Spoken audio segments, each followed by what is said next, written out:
दिगंबरा दिगंबरा श्री पादवल्लभ दिगंबरा श्री गुरुदेव दत्त श्री स्वामी समर्थ.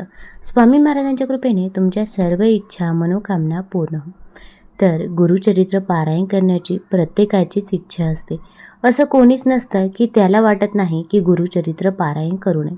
कारण की गुरुचरित्र पारायण केल्यामुळे आपल्या आयुष्यातील सर्व संकटे, दुःख, दारिद्र्य हे दूर होत असतात.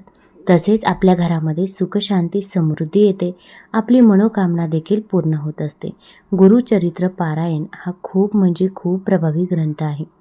पण काय होतं की गुरुचरित्र पारायणाचे नियम खूप आहे. मग अशा वेळेस आपल्याला एवढे नियम पाळणे शक्य होत नाही आणि अशा वेळेस काय करावे काय नाही हे देखील सुचत नाही आणि मग आपण गुरुचरित्र पारायण करत नाही. तर गुरुचरित्र पारायणाचे अगदी साधे आणि सोपे नियम पाळून हे पारायण कसं पूर्ण करावं, तर याचबद्दलची माहिती मी आज तुम्हाला या व्हिडिओमधून देणार आहे. तत्पूर्वी तुम्ही ऑलराऊंडर या मराठी यूट्यूब चॅनलवरती नवीन असाल तर चॅनल लाईक करा आणि सबस्क्राईब देखील करा. तसेच कमेंटमध्ये श्री स्वामी समर्थ किंवा श्री गुरुदेव दत्त लिहायला विसरू नका, जेणेकरून आपल्याला देखील स्वामी महाराजांचा, दत्त महाराजांचा आशीर्वाद नक्कीच प्राप्त होईल. आता गुरुचरित्र पारायण अगदी काही ठिकाणी 7 दिवसाचं पारायण केलं जातं. गुरुचरित्र सप्ताह केला जातो, तर काही जण 3 दिवसाचे पारायण करतात. गुरुचरित्र सप्ताह केल्यास किती अध्यायाचे वाचन करावे आणि 3 दिवसाचे पारायण केल्यास किती अध्यायाचे वाचन करावे याची माहिती गुरुचरित्र ग्रंथात दिलेली आहे. श्री दत्तात्रय महाप्रभूंनी नामधारकास अतिसामान्यांना गुरुपणित मार्ग मिळावा म्हणून श्री गुरुचरित्र सांगितलं आहे. श्री गुरुचरित्र हा 5वा वेद मानला जातो. श्री गुरुचरित्र हा साधा ग्रंथ नसून दैवी शक्तीने भरलेला सिद्ध मंत्ररूप महाप्रसादिक आणि भरत ग्रंथ आहे. श्री गुरुचरित्र पारायण वाचल्याने आपल्यावरची संकटे दूर होतात, आरोग्याच्या तक्रारी दूर होतात, पितृदोष दूर होतो आणि इतर अडचणींवरही मार्ग सापडतो. श्री गुरुचरित्र वाचन सुरू करण्यापूर्वी आदल्या दिवशी 4 कुत्रे व गायी यांना नैवेद्य अर्पण करावा. 4 कुत्रे म्हणजे 4 वेद होय व 1 गाय म्हणजे दत्तात्रेयांची कामधेनू असल्याने हा नियम अवश्य पाळावा असे सांगितले जाते. पारायण करण्यासाठी लागणारे साहित्य: पारायणापूर्वी फुले, हार, तुळशीपत्र, सुगंधित उदबत्ती, धूप, कलश, विड्याची पाने, नैवेद्यासाठी मिठाई, अष्टगंध, चंदन, अत्तर, रांगोळी, 2 आसने, 1 चौरंग. चौरंगावरती पिवळे किंवा भगवे वस्त्र अंथरावे. चौरंगाभोवती व गुरु दत्तात्रेयांच्या आसनाभोवती रांगोळी काढावी.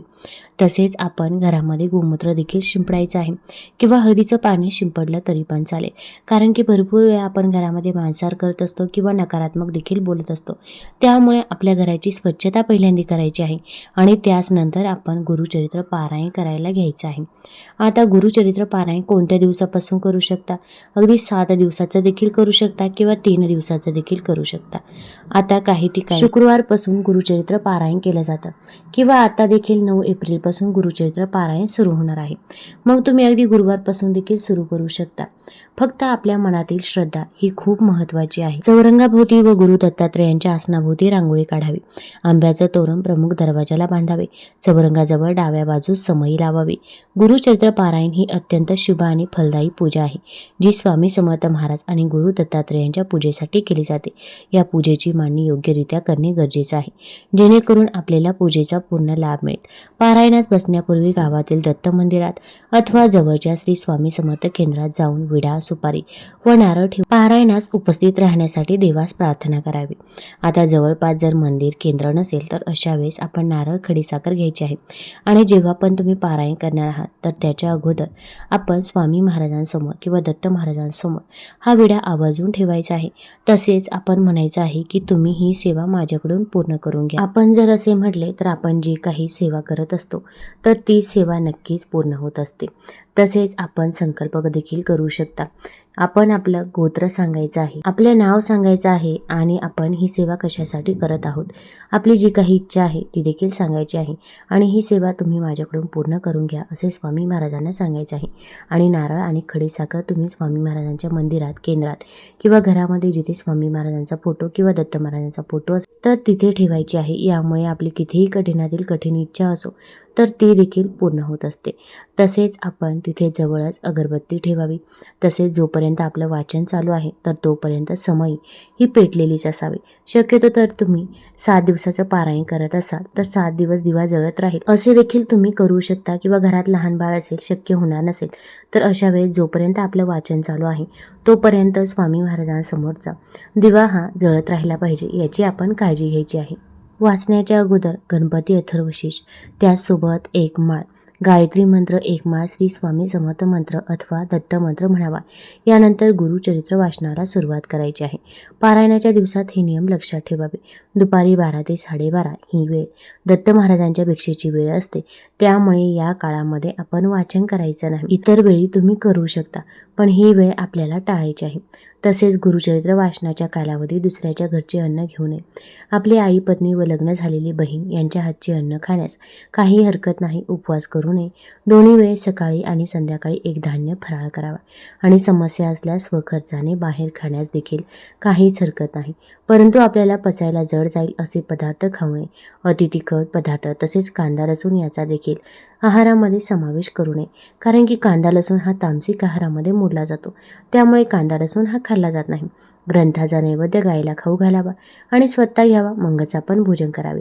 श्री गुरुचरित्र वाचनाच्या कालावधीमध्ये सुद्धा आपल्या नित्यसेवेत खंड पडून देऊ नये. पारायण काळामध्ये शक्यतो जमिनीवर झोपावे किंवा तुम्ही चटईवर देखील झोपू शकता. फक्त आपण पलंगावरती झोपू नये असं म्हटलं जातं. श्री गुरुचरित्र वाचनाच्या कालावधीमध्ये पुरुषांनी दाढी वाढवू नये. स्वतःच्या हाताने दाढी करावी. तसेच या काळात अगदी नॉयलन किंवा रबरी चपलीचे जोड वापरावे. गुरुचरित्र वाचनाच्या कालावधीमध्ये आपण खोटं बोलायचं नाही. त्याचसोबत ब्रह्मचर्याचे देखील पालन करायचे आहे. तसेच जर मासिक पाळी आली असेल तर त्या काळामध्ये आपण पारायण करायचं नाही. किंवा आपल्याला माहीतच असते की ही तारीख आहे तर त्या तारखेमध्ये आपण चुकूनही पारायण करायचं नाही. नंतर पुढे तुम्ही पारायण हे करू शकता. तसेच जर मध्येच एखादं सूतक असेल किंवा अगदी अंत्यविधी जर आला तर अंत्यविधीला देखील जाऊ नये. स्वतःच्या कुटुंबात जर सूतक आले तर अशा वेळेस श्री गुरुचरित्र पारायण दुसऱ्याकडून पूर्ण करून घ्यावे. अर्धवट सोडू नये. वेळोवेळी घरामध्ये गोमूत्र शिंपडावे. सप्ताह कालावधीत रोज सकाळी व संध्याकाळी श्री गुरुचरित्राच्या पोथीस नैवेद्य जरूर दाखवायचा आहे. त्यासोबत आरती देखील करायची आहे. रोज झोपण्यापूर्वी श्री विष्णू सहस्रनामचं वाचन करायचं आहे. नेहमी एक लय, शांत व सुस्पष्ट असे उच्चारामध्ये आपण वाचन करायचं आहे. किंवा अगदी तुम्ही श्रवण केलं तरी पण चालेल. पण आपण संध्याकाळी विष्णू सहस्रनामचं जर पठण केलं तर आपल्या हातून जर काही चुका झाल्या तर त्या चुका देखील माफ होतात. म्हणून गुरुचरित्र पारायण काळामध्ये रात्रीचं विष्णू सहस्रनाम हे पठण किंवा श्रवण आवर्जून केलं जातं. वाचनासाठी नेहमी पूर्वेकडे तोंड करून किंवा उत्तरेकडे तोंड करून बसावे. तसेच बसण्याची जी जागा आहे ती स्वच्छ, शांत आणि पवित्र निवडावी. वाचनासाठी तुम्ही जी जागा किंवा जी वेळ निवडली असेल तीच वेळ, तीच जागा जेवढे दिवस पारायण करायचं आहे तेवढे दिवस असावी. कोणत्याही कारणास्तव त्यामध्ये बदल होऊन देऊ नये. श्री दत्तात्रेयांची मूर्ती किंवा प्रतिमा नसल्यास पाटावरती थोडेसे तांदूळ ठेवून त्यावरती सुपारी ठेवावी. श्री दत्तात्रेयांना आवाहन करावे. पारायण काळात देवापुढे 7 दिवस अखंड नंदादीप तेवत ठेवावा व सुंदर अशी रांगोळी रोज काढावी. देवासाठी एक पाट मोकळा ठेवावा. पारायण काळामध्ये साक्षात दत्तगुरू हे फेरी मारतात अशी दत्तभक्त यांची श्रद्धा आहे आणि यासाठी पाटावर कोरे वस्त्र हे अंथरून ठेवावे. वाचन मनातल्या मनात न करता वाचन हे मोठ्या आवाजामध्ये करावे, जेणेकरून आपल्या घरामध्ये जी काही नकारात्मकता आहे तर ती नकारात्मकता देखील दूर होत असते व आपल्या घरामध्ये सकारात्मक ऊर्जेचा संचार होत असतो. तसेच वाचन झाल्यावर पोथीही बंद करून ठेवावी. पोथी उघडी ठेवू नये. पोथी फक्त वाचनापुरतीच उघडी ठेवावी. तसेच आसनावरून उठण्यापूर्वी तिला हळदी कुंकू व फुले वाहून नमस्कार करावा. पारायण काळात त्या दिवसाचे वाचन संपल्यानंतर आपल्याला रोज आरतीही करायची आहे. पारायण काळात रात्री देवांच्या सानिध्यात चटईवरच झोपावे. झोपताना डाव्या कुशीवर झोपावे, म्हणजे संकल्पपूर्तीच्या दृष्टीने संदेश ऐकू येतात अशा श्रद्धे अनुष्ठान करणाऱ्याचा अनुभव असल्याचं सांगितलं जातं. वाचनाच्या काळामध्येच आसनावरून उठू नये किंवा वाचन काळामध्ये दुसऱ्याशी बोलू देखील नाही. दत्तभक्तांचा अनुभव आहे दररोज वाचायचे अध्याय तुम्ही निवडलेल्या दिवसावरती अवलंबून असतात.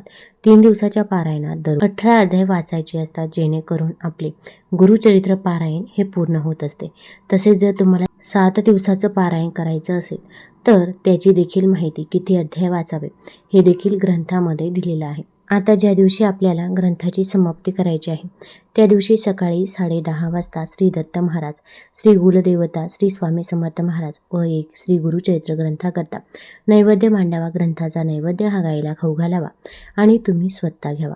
मगच आपण भोजन करावे. तसेच आता तुम्हाला गुरुचरित्र पारायणाची समाप्ती करायची असेल, मग अशा वेळेस तुम्ही एखाद्या जोडप्याला देखील घरी जेवणासाठी बोलवू शकता.